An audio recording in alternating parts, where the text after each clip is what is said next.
Hi guys, are you looking for a great breakfast treat? Why not try these apple-pecan pull-apart rolls? They're a variation on our cinnamon roll and they could not be more delicious.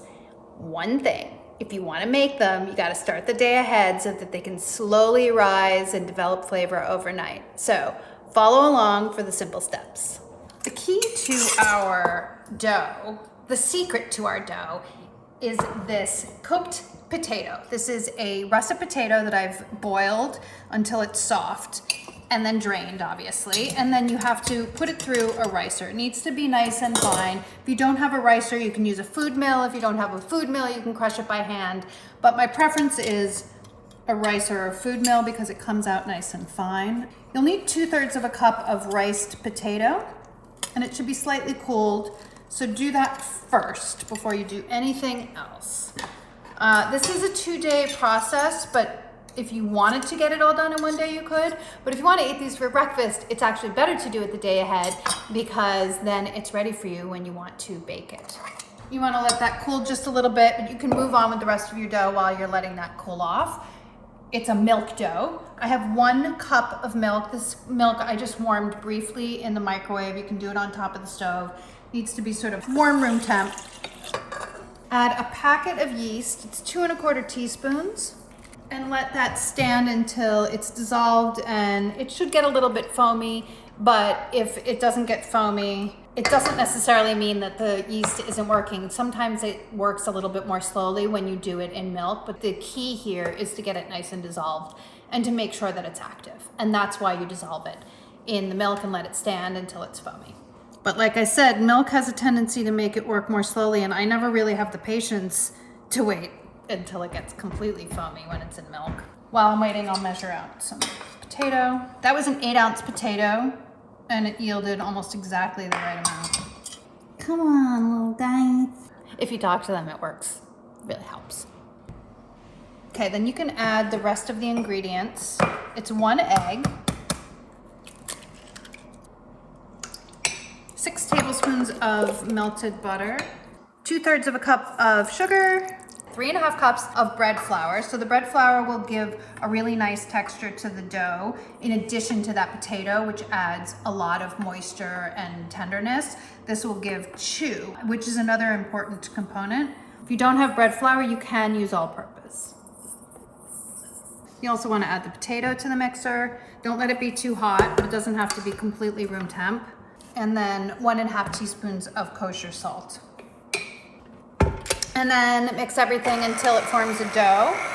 That can take up to 15 minutes. And you might need to stop the mixer and scrape down the bowl so that the dough isn't like completely all up around the dough hook. Once or twice. Butter your bowl, get it ready. And then you're gonna wanna knead this on the surface just briefly to make sure that it's nice and well combined. So flour your surface and then use your fingers to scrape the dough off the dough hook and then just knead it briefly on the surface. It's a pretty sticky dough, but you'll find as it rises and ages, it gets less sticky. So do not be alarmed. You just want to form it into a ball and that's sort of touchable, I guess, for lack of a better word, but don't have too much flour. Shape it into a ball. It doesn't really matter if it's a nice shape. You're just rising it now, but like that, into a bowl. Cover with plastic. Just let it rise until it's doubled in bulk. That should take 1 hour and 10 to 1 hour and a half, depending on the temp of your room. So when the dough has doubled in bulk like that, it looks amazing, right? You make your filling. To start with, you mix together 3 tablespoons of unsalted butter and 3 tablespoons of apple butter. That's where the apple of these apple-pecan rolls comes in. It's a little challenging sometimes to mix together butter and things that have a lot of moisture, so just keep at it because butter is fat and apple butter is mostly like water and stuff like that. Those 2 things don't combine all that well together. It's okay. In this bowl, I have 2/3 of a cup of brown sugar. To that, add a cup of chopped toasted pecans and 1/2 cup of, you can use either currants or raisins or golden raisins or any kind of fruit that you want, but using regular raisins here. A teaspoon of cinnamon just a little bit of salt. Let's say a quarter teaspoon. It says a pinch, but I always go for more rather than less. Mix that together and that's your delicious filling. Smells like fall. Now, for the dough, you want to roll it out on a floured surface and then just dump your dough onto the floured surface and pat it out. You want to get this into a rectangle, so I'm pre-shaping it into a rectangle just by pulling on the edges and pressing it down, and then roll it out to about a 14 by 18 inch rectangle.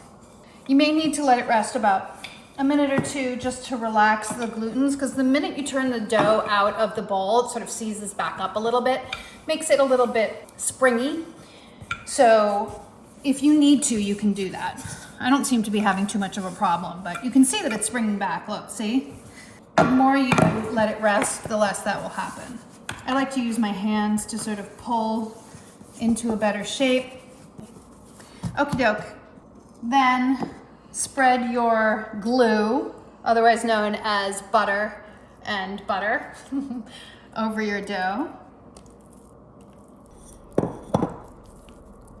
Then sprinkle this filling all over. You want to leave just a little bit of an edge so that when you roll up your roll that it doesn't sort of all ooze out all over the place. So just keep that in mind. We usually say like 3/4 of an inch. Okay.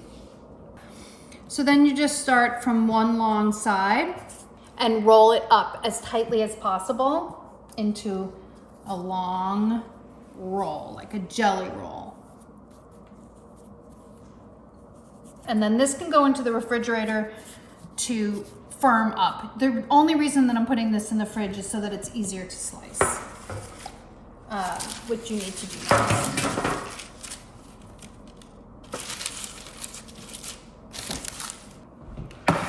This has to go at least 30 minutes. You can do it a little bit longer, it's okay.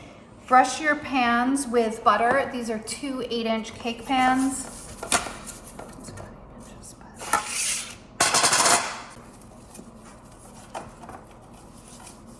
I like to keep softened butter around for all my baking needs. I'm constantly needing to brush things with butter, so I usually keep it out for, don't tell anyone, like I keep it like a day or two on the counter, nice and soft and ready to go. Okay, then you want to cut this.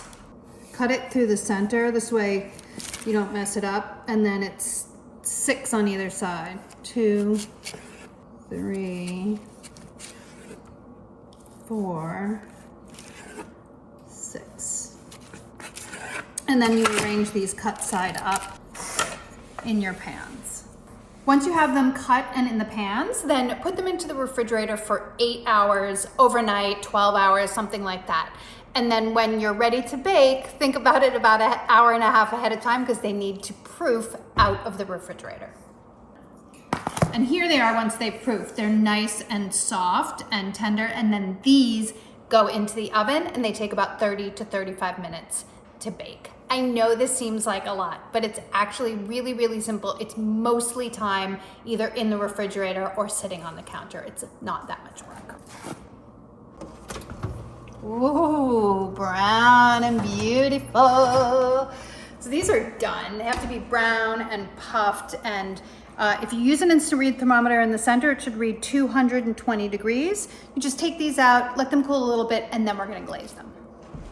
So in this pot, I have 4 tablespoons of butter. This is 3/4 of a cup of light brown sugar, and more of that apple butter, 2 tablespoons. My funny, Sam's funny, look, Sam's, these are Sam's, okay? This is not my house, I'm at Sam's house. 2 tablespoons of apple butter and a tablespoon of water. Basically, you're just stirring to dissolve everything and melt the butter.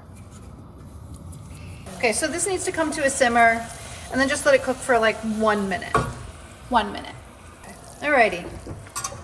Nice and bubbly, super fragrant. And this goes right on top of those warm rolls. Try to get a nice even distribution. Oh gosh. So I'm just going in with my spatula and making sure that any uncovered spots are covered with the glaze. And then you have to let it sit a little bit because obviously this glaze is super duper hot. I think I've waited long enough. I'm not taking them out of the pan though. I'm just gonna eat them like this. Stand at counter and eat. Oh my gosh. So incredibly delicious. You guys are going to love this recipe. I think you should start making it right now and you can have them tomorrow for breakfast. If you like recipes like this and you want more, make sure to click like and subscribe because we have plenty more where this came from.